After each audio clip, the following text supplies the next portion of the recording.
Hello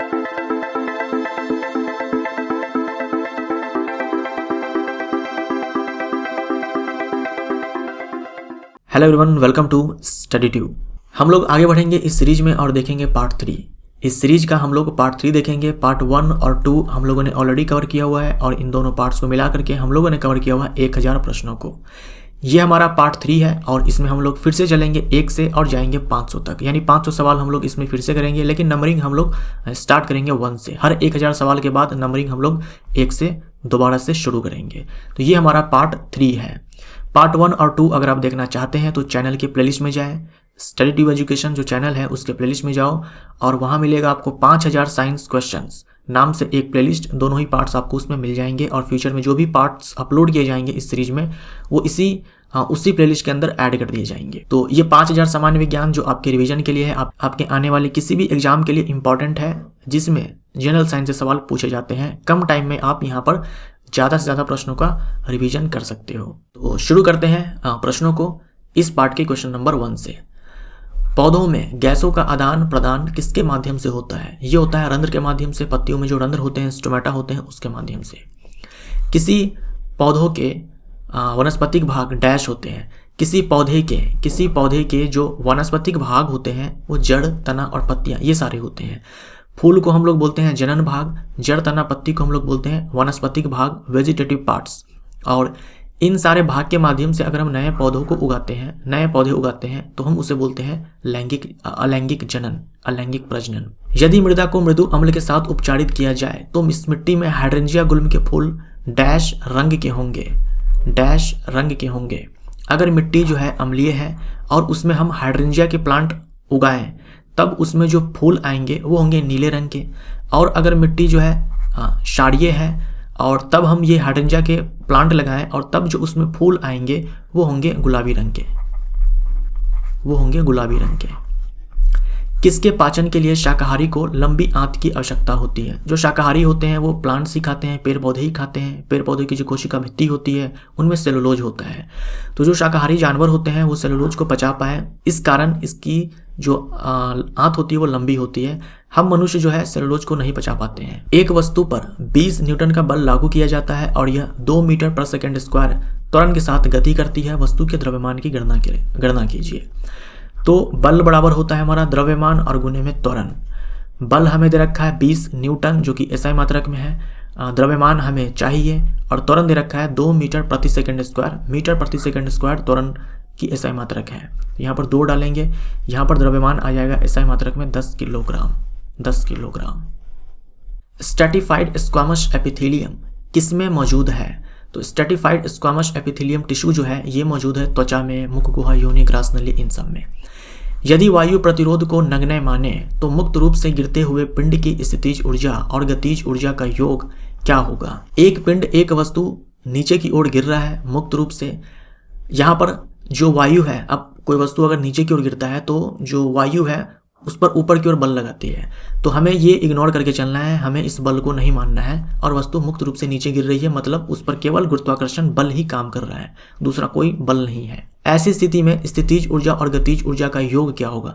देखो, वस्तु अगर मुक्त रूप से नीचे गिर रही है तो स्थितिज ऊर्जा जो है वो घटती चली जाती है क्योंकि ऊंचाई कम हो रही है, और गतिज ऊर्जा बढ़ती चली जाती है क्योंकि वस्तु जैसे जैसे जमीन के नजदीक आती है गतिज ऊर्जा बढ़ती है।